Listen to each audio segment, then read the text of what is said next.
This is a Squiz podcast. We're your shortcut to being informed. G'day, I'm Kate Watson. Arthus Sinodinos has been in and around politics for his entire career.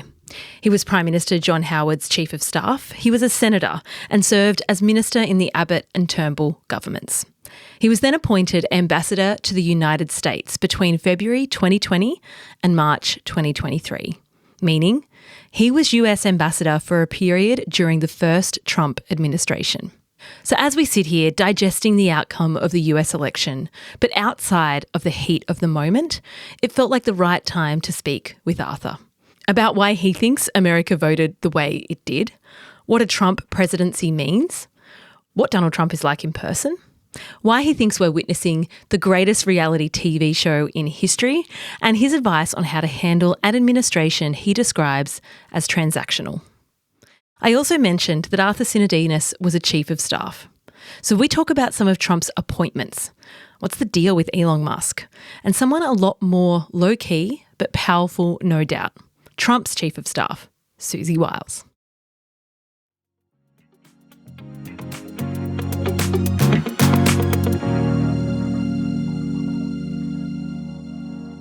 Arthur, I was reading some of your comments you made at the end of your tenure as US Ambassador about the US. You said that you got the election of Donald Trump the first time around very, very wrong. You didn't anticipate that that's something that would happen. You were very curious when you went to the US in the role of ambassador to properly understand America.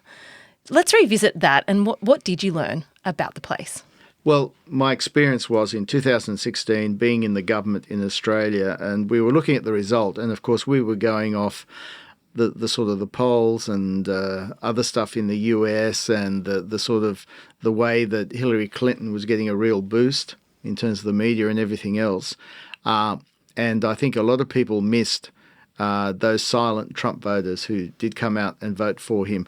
It was a real paradox because these were people in some cases who'd not voted before, they weren't used to voting, or in some cases they were working class or middle class people who'd voted for Obama in 2012 and switched votes this time because they were looking for a change. And so I thought to myself, well, when I get there, I'll pick up on this theme of, what is America really like when you go outside the East and the West Coasts, where so much of the money and where the so-called elites are, and you go through the Midwest and other parts of America. And the thing that struck me, and I did about 25, 26 states of the US, in whether for holidays or for business, it is a very diverse place.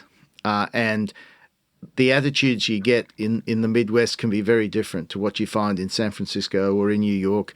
Texas, again, is very different to other parts of the country. And so for me, that was a shot across the bows about you got to really listen to people. That was the other thing. Go out there and really not so much have preconceptions about what people will think or be, but actually engage them in conversation and find out what they're about. And when you do that, you find that most voters everywhere vote for similar reasons. It's not that something strange about the US that they would go for the ultimate outsider, the businessman, all the rest of it. It actually makes sense in the context of American politics, and where I think for decades America's been going with this perception that in Washington the Democrats and Republicans did deals to suit themselves. During the global financial crisis, Wall Street got bailed out, but if I lost my job on Main Street, I didn't get bailed out. So there are large swathes of America where they felt they were being left behind by the rapid change in the economy, change in society as well. So there's racial change, there's demographic change, all sorts of stuff happening. And even the trans debate that you saw during the election, this election, that was a bit of a proxy for people's views about absolute values. And so gender fluidity became a sort of proxy for people thinking about absolute versus relative values.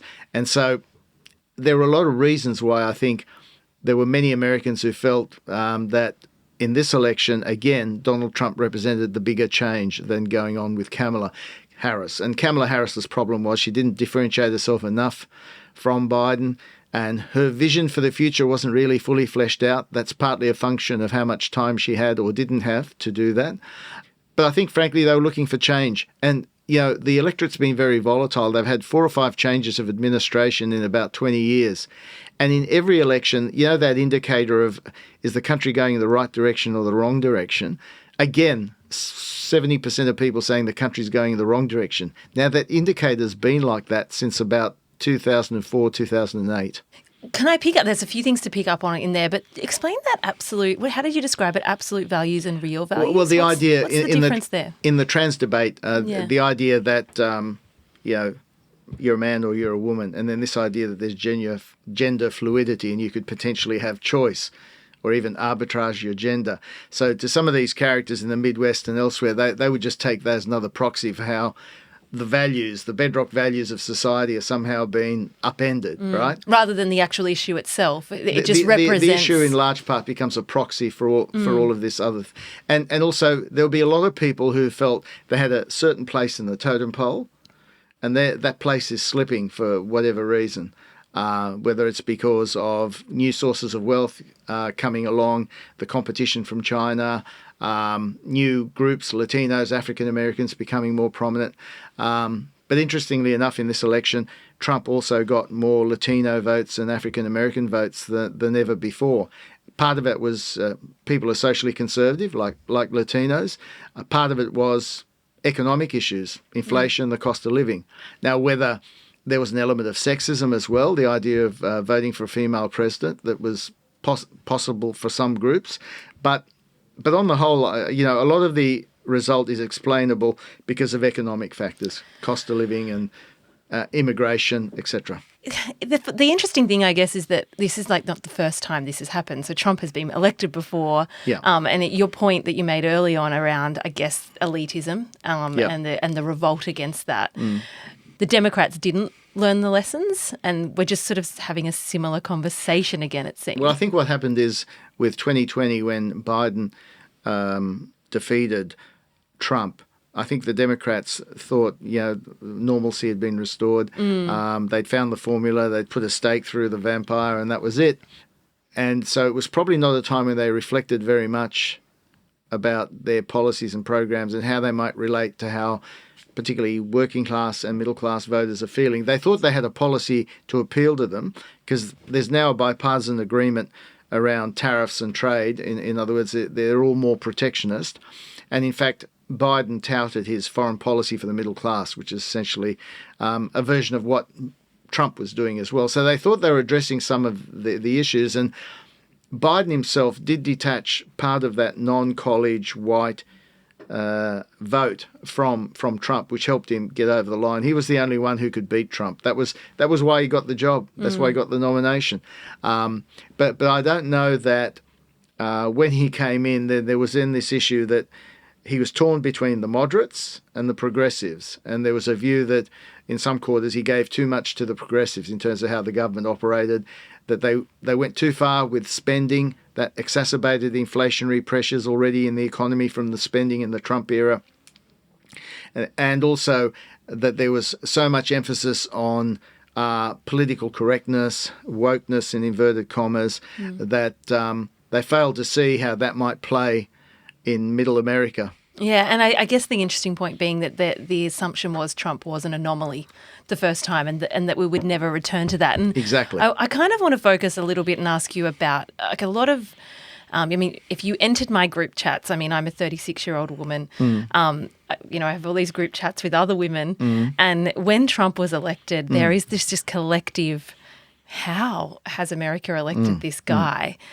You mean this time around? This time, the first time, but this time around, I think even more so. And I think people who are trying to come to terms with this understand the economic message, understand all of that. But how would you explain the female vote, an increased female vote? How would you explain that to Aussie women who are going, what? How did this happen? Yeah. Trump got a majority of the white women vote, about 51%, and he increased his inroads into others, Latinos and African Americans, as we said before. Now, there was I think a view in the Democratic Party that issues like abortion would really cut their way, so the gender gap would open up in a way that was in net terms beneficial to Kamala Harris. But other factors also came into play, like economics, as we said before, cost of living, people feeling strongly on immigration. I remember testing this in Washington, and I asked a woman, she was about 50, saying, do you think abortion will be a big issue in this campaign to motivate female voters? And she said, well, in her case, it wouldn't be a motivator. She was 50 now. She's not going to have more kids. It didn't affect her directly, and she didn't think that would be a motivating factor for her. Now, that's just anecdotal, but it surprised me a bit because I thought that we'd see younger women, middle-aged women and older women all on the one page on this, because the field evidence had been that ever since Roe v. Wade, the abortion decision, was overturned, every time abortion was on the ballot, the Democrats did well. It helped them in the midterms, and it helped them in all these special elections in different parts of the country, particularly where there were constitutional amendments at state level to enshrine the right to abortion. And so reproductive rights, which Kamala Harris equated with freedom, was one of her major themes. But in the end, other factors seem to have predominated in the decision-making of voters. I was reading the quote Kellyanne Conway's at the end of the last election where she said people care more about what affects them than what offends them. And I'm interested in that because Donald Trump has, for many women in particular, been quite offensive, I think, in a lot of ways, and that's how people feel about him. But I guess Australian women don't have to decide to vote for him or not.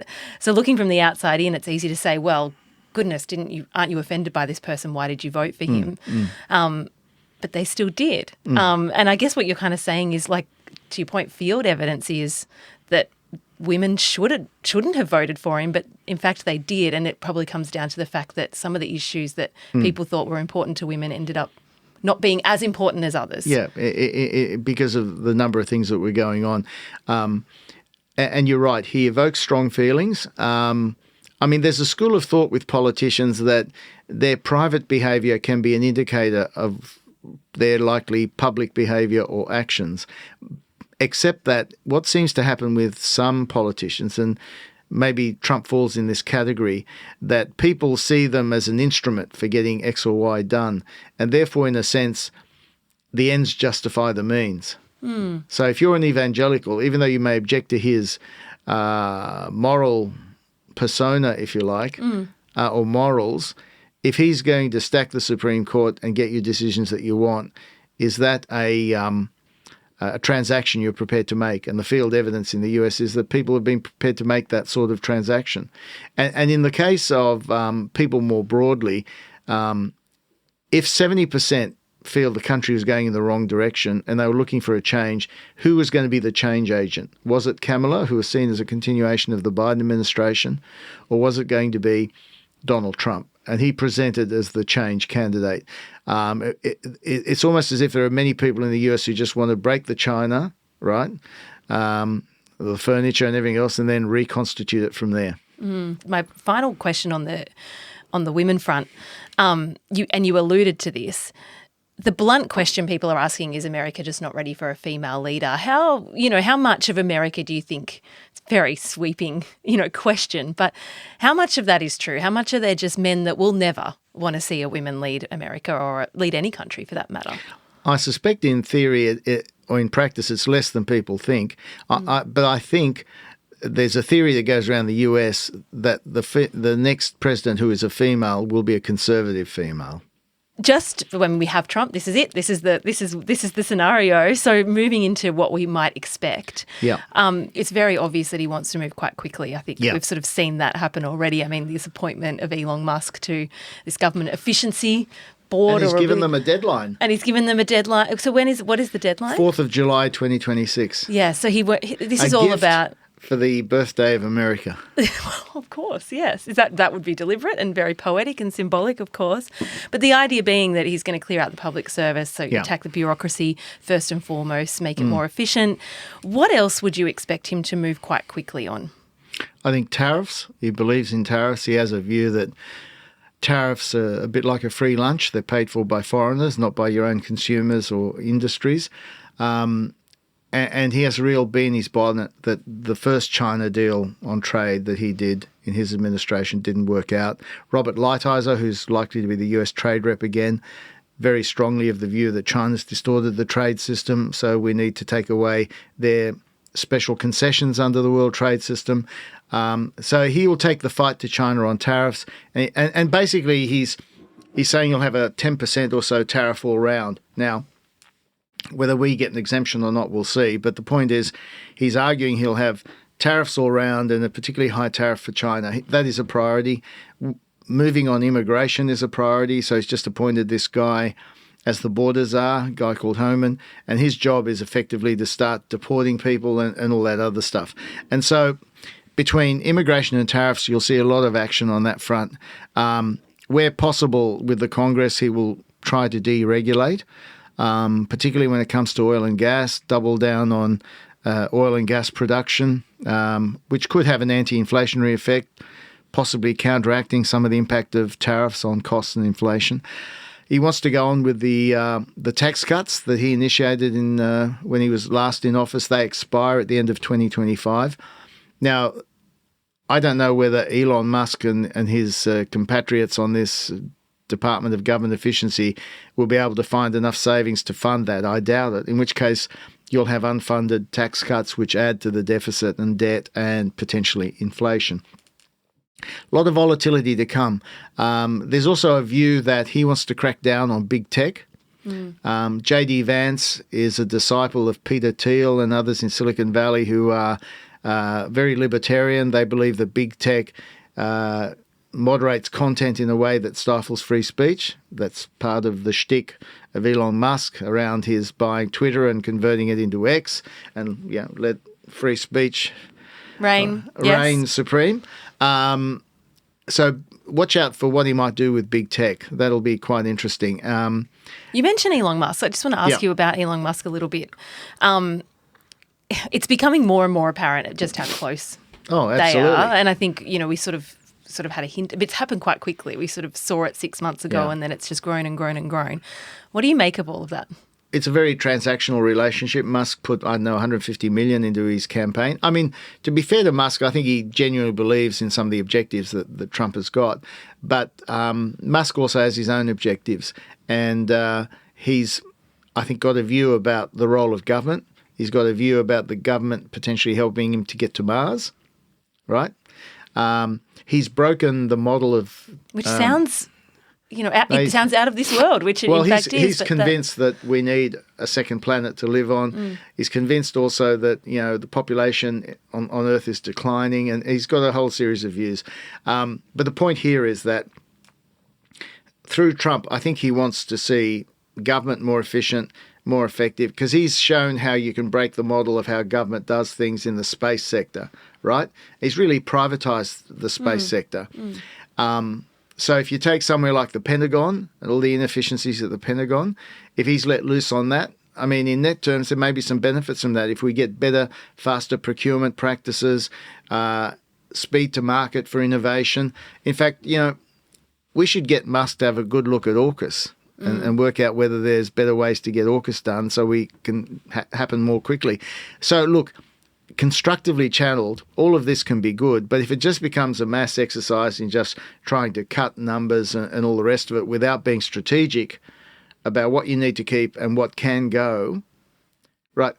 In other words, if they take an approach where they find more efficient systems and processes for doing things, fine. But the question is, how thoughtful will the process be? They're very big personalities, and they're very creative as well, I guess. And particularly when it comes to Elon Musk, you could do there's so much to discuss. I mean, mate, just listening to you talk, my question is is Elon Musk actually more powerful than Donald Trump at this point? That's one of the other stories of what's happening in America and happening in the world, is that some of these tech bros now do wield a lot of independent power. And you saw this in Ukraine, where effectively Musk is the one that was keeping the internet going in Ukraine after it was being jammed by the Russians. And he's also now talking directly to Zelensky, to Putin. Yeah, so if people didn't realise, Donald Trump has had a call with Zelensky and Elon Musk was on that call. Absolutely. No, it's a fascinating dynamic. You've mentioned this word transactional a number of times to describe Donald Trump. What does that mean in practice? Like, how is you? I think you've said. I think what I've heard you say in the last week is expect a much more transactional world under Donald Trump. And what that means in practice is that it will be mediated through his interests or America's interests as he interprets them. And so he's unsentimental about allies and partners. Now, at the international level, relationships are a lot of it is transactional, but I think he will really double down on that. And so when he looks at allies and partners in defence relationships, he will look at, well, what are you doing for yourself, and how much do you expect the US to subsidise you, or to provide your defence, or to provide the benefit of the nuclear umbrella and all the rest of it? What are you prepared to pay for that?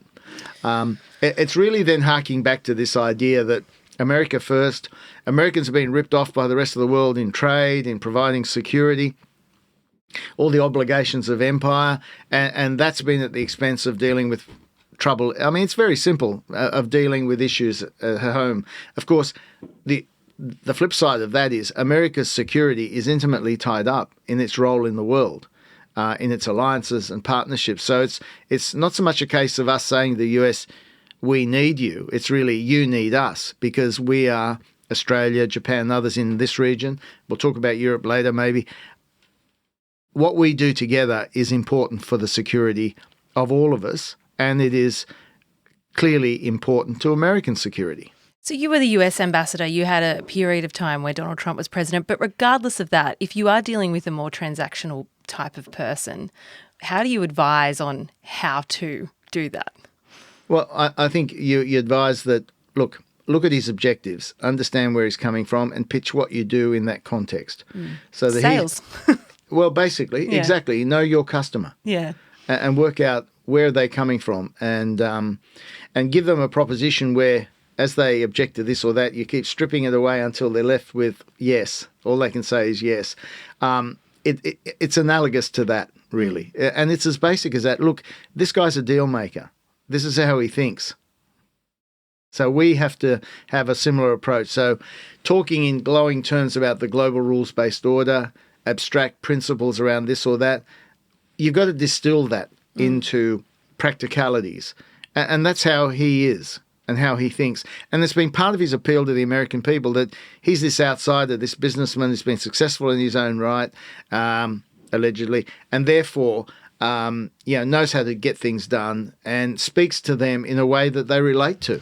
You've met Donald Trump, I assume, a number of times. Is the Donald Trump that they see and that we all see when he's on camera, is that the Donald Trump that you've experienced privately? I've been with him in semi-public situations, so he's got to behave himself. I haven't seen him throw stuff at the wall, but he's charming, right? And interested. When I presented my credentials when I first got there, he wanted to know about the Aussie bushfires that were going on. He had a theory that, in the national parks, too much stuff had been left on the ground there, and that was fuel for the fires. I don't know what he was getting at there, but I tried to steer him away from that and talk more about backburning and stuff I'd seen in the Northern Territory done by Indigenous groups. But he was charming, very interested in Australia. So, look. Is he the kind of person that listens, or does he talk at you? I haven't had this experience, but when he was being briefed in the mornings on intelligence, his way of being briefed was not so much to read the brief, but ask questions. Okay. So kind of collaborative in that way. Yeah, and use the questions and was quite good at taking the process through to the to an end point. Now, look, there are some people who love reading a brief. I mean, Obama loved reading briefs. In the Australian context, Paul Keating preferred someone, even though he could obviously read the brief, to explain the brief to him and take him through it, a trusted advisor or whatever. And with Trump, that's his preferred way of dealing with things. He asks a lot of questions. He's quite intelligent about what questions he's asked. He's no fool, and he has a very strong sense of what he wants.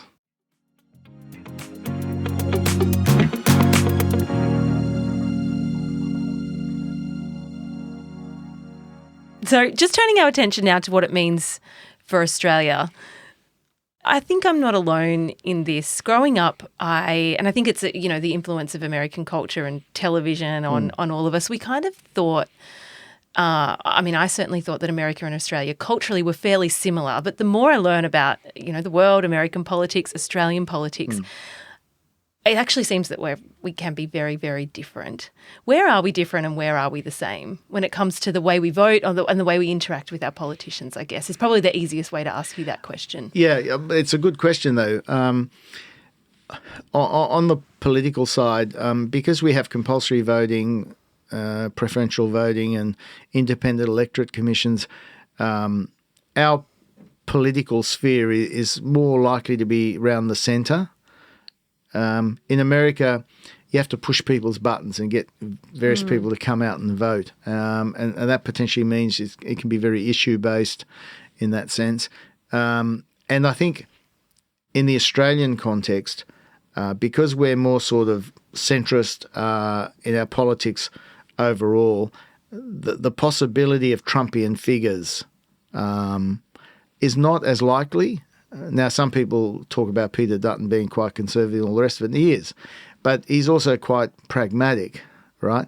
And we've seen that recently in Australia with the abortion debate, where he's tried to shut that down as an issue in the coalition, because these issues become real wedges internally within parties if you're not careful. In the US, and this is one of the problems they've had with polling in the US, you have to work out who will be motivated to vote and then who they will vote for. In Australia, you more or less know that people will vote on the whole. You then have to just ask who they're going to vote for. But in terms of how Americans and Australians are different, I think sense of humour, for example, is interesting, that maybe they don't get the same. That we're more of a British sense of humour, a sense of irony and stuff like that, sarcasm maybe. And then I think also Americans, they're very intensely patriotic in an overt way. Where we tend to be, we are patriotic, but we're more casual about it. And to some extent, I think we're a bit sort of suspicious of people who are too intense about these things. Whereas over there's a real intensity to the patriotism and everything. And I think what also comes through in economics and business is how intense they are there as well. And another difference there is the capacity to take risks, which in part may come back to whether you have a social safety net or not.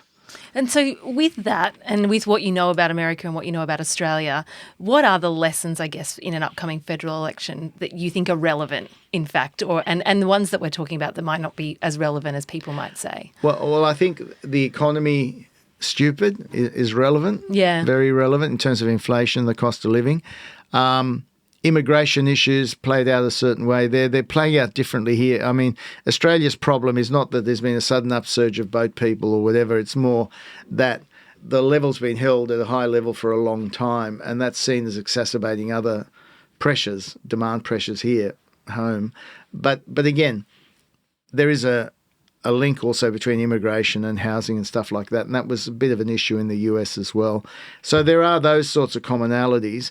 How should identity politics play out in Australia? Well, I mean, given Peter Dutton's persona, on one level, and he's done this with the campaigns he's run against corporates who are focusing a lot on social issues and whatever. This happened during The Voice and whatever. Like you're referring to, for example, Qantas, painting planes in support of The Voice, for example. Exactly. Yeah. So he's already got a ready-made persona as someone who's quite conservative and anti-woke, and to the extent that elements of the population, particularly working-class Australians, they used to be called the Howard Battlers, those types of people, to the extent that matters to them, and it matters to many people if they feel society is changing very quickly.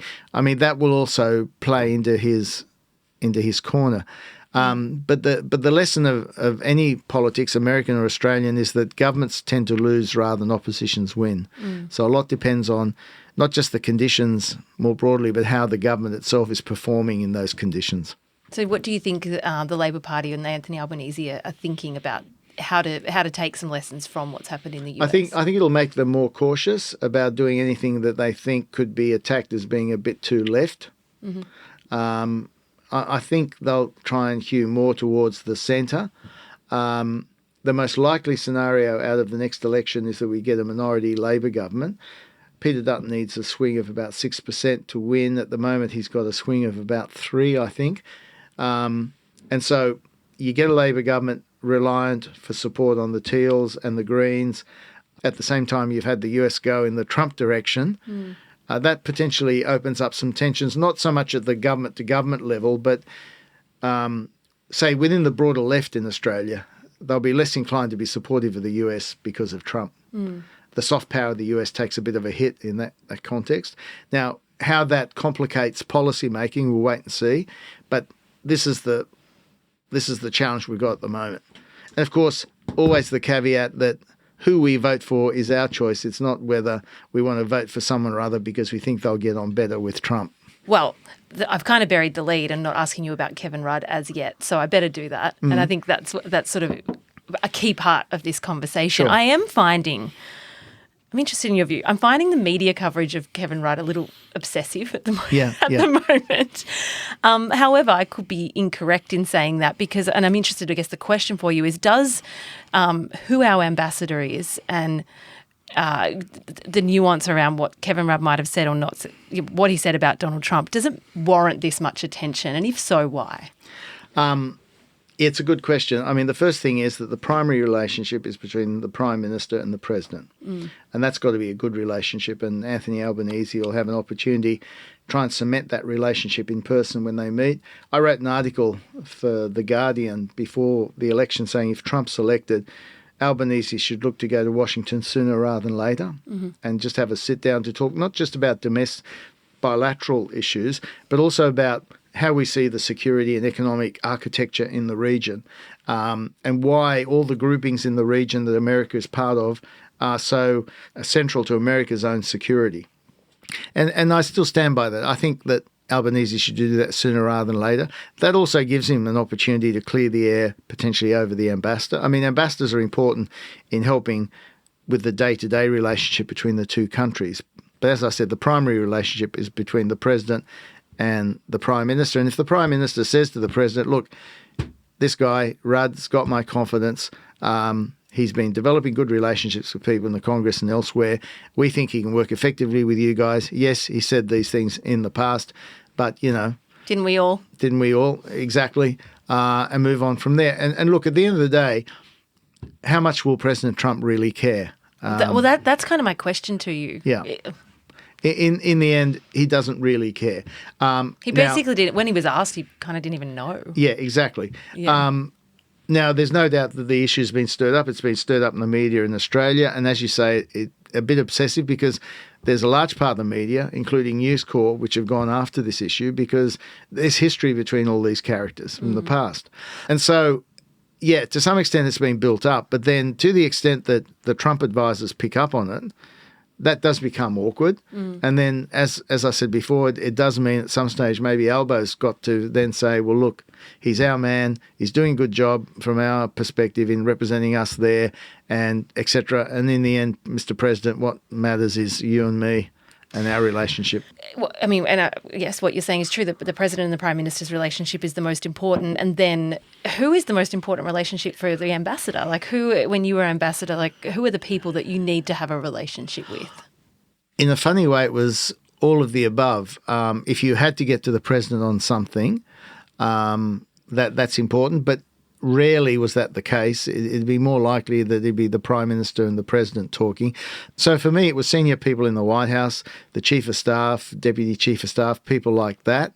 And in Biden's White House in particular, Kurt Campbell, who's the Indo-Pacific coordinator, with whom we did a lot of the working level initiatives around the Quad, AUKUS and other stuff.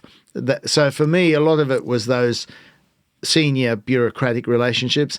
So at Department of State, it was the Assistant Secretary of East Asia and the Pacific. If I needed to see the Secretary of State, of course I could, or the National Security Advisor. But in a day-to-day sense, you don't need to see them unless there's a problem, right?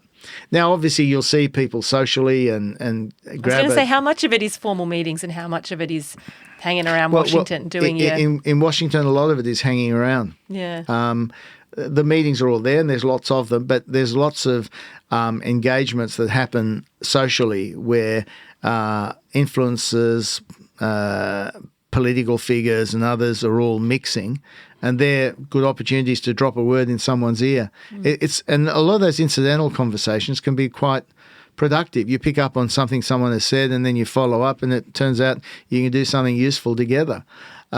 So from my perspective, the important thing was to also use the residence, because in those days the embassy was being rebuilt, as a place to bring people from the Congress, the administration, think tankers and others, and use that to influence perceptions of Australia in Washington and what our agenda was. What do you serve Vegemite and like is it all kitsch like that? Like is it that kind of Tim Tams and stuff? Is it? They run a million miles from Vegemite. Yeah, I mean they look at it and they think, what is this? Is this sort of motor grease or something? You know, well. Tim Tams you're more likely to get people to take up on. So what we used to do when we had dinners at the residence is when it was dessert time and coffee, whatever, we'd bring out. We'd have a dessert and then they could have a coffee, and then with the coffee they could have a Tim Tam. Okay. So that was the ultimate decadence. It's ultimate diplomacy. And they loved it. I mean, yeah. I think the best Tim Tams are the dark chocolate. Do you? I think they're the healthiest. I think I like the ones with the caramel in the middle. That's too decadent. You've thrown me off. What am I supposed to ask you about next? I'm now thinking about caramel as well. Oh, that's a good one. You mentioned the Chief of Staff. So Yes. Donald Trump has appointed Susie Wiles to Yeah. be his Chief of Staff. What I'm interested in regards to her and you is that she is very much, I guess, what they would call a backroom operator. We saw Donald Trump try and congratulate her and thank her in his victory speech, and she should have literally slithered, she behind was smart. people. She was smart. You were very similar when you were Chief of Staff to John Howard. It was very much, Yeah. you didn't have a public-facing persona.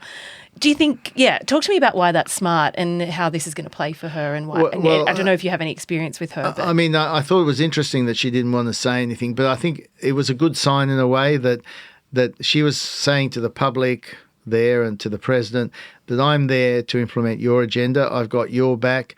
I don't want to be the story because the thing politicians hate most is when their advisors become the story, whether positively or negatively, right? Because they see their advisors as being there to help them. And so I think she struck the right note. The thing is she's got obviously very good organising abilities. She was brought in a couple of years ago when Trump was at Mar-a-Lago and his organisation was floundering. He had all these people running around doing things. There was no set lines of accountability and responsibility. And she came in and she just organised all that. She's a long-term political player in Florida. So she knows the political scene really well. She knows how to organise campaigns. She's not policy is not her forte. But in the White House, what you need at that level is a chief of staff who also knows where to put the right people in the right jobs, so you get the right advice to the president, who's a great organiser and knows how to deploy resources to get a job done when the president decides he wants to prioritise this over this. They end up being high-level problem solvers, and then the only things that go to the president are when his decision is absolutely needed for something. He went through, though, 4 Chiefs of Staff, I think, in the last administration. I'm willing to chance my arm and say Susan Wiles will last longer. That's interesting. Yeah, Have you met her? Absolutely.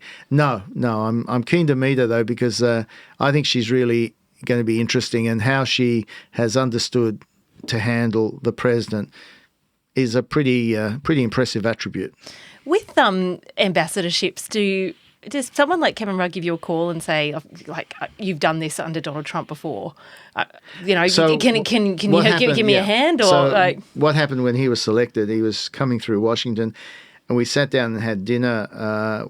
It wasn't a handover, but informally over dinner, we talked about the job, elements of the job, how to run the residence, some of the issues with personnel at the embassy, who's who in the zoo.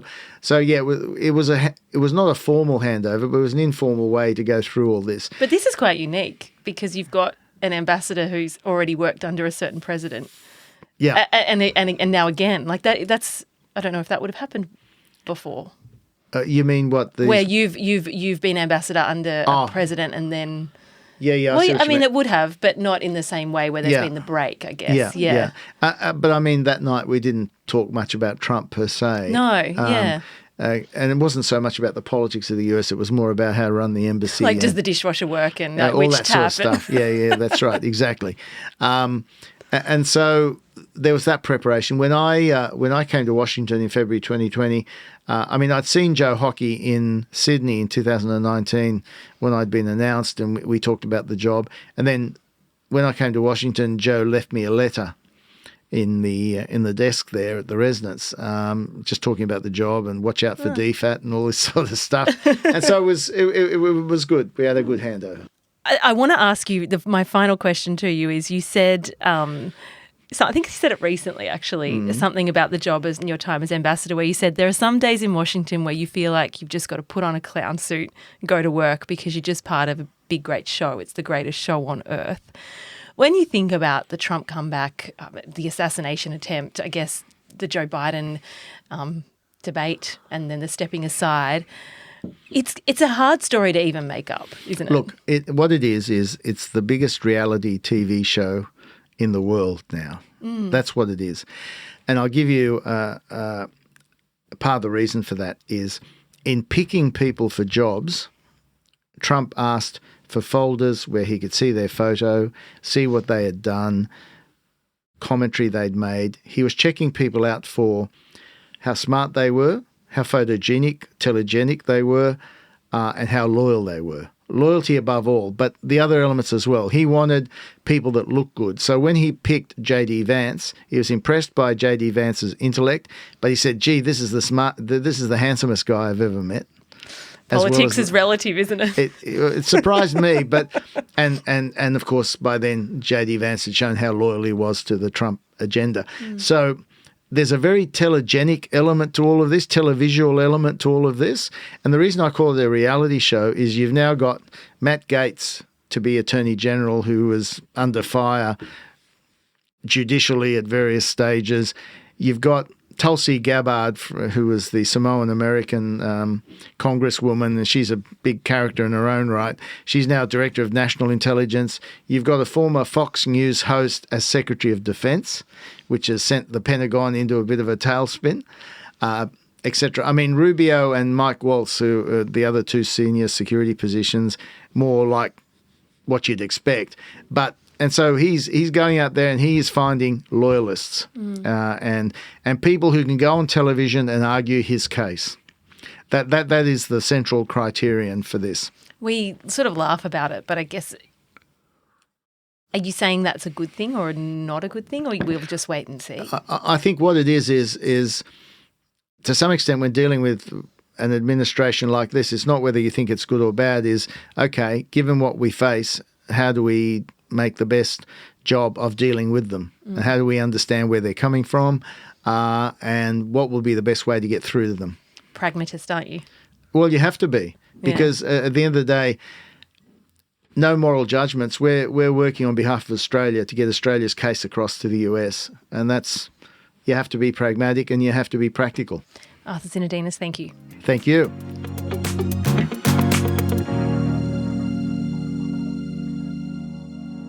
Thanks for listening. Next week, I speak with Richard Scolyer. He's co-director of the Melanoma Institute. He's our Australian of the Year.